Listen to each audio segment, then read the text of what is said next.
আচ্ছা, কখনো কি আমরা এভাবে চিন্তা করে দেখেছি যে আমরা আসলে খারাপ অভ্যাসগুলো কেন ছাড়তে পারি না? এই ধরেন ধূমপান। আমরা জানি যে এর ক্ষতিকর দিকগুলো কি, কি। কিন্তু আমরা আসলে ধূমপান ছাড়ছি না।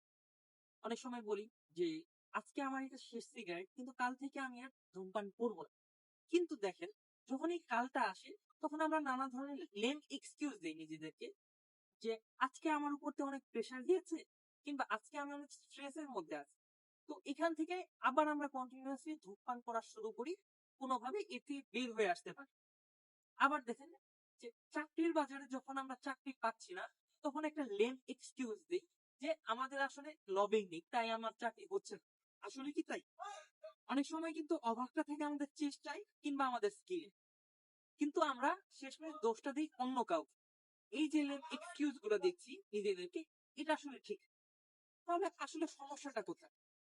আবার একটু ভেবে দেখুন।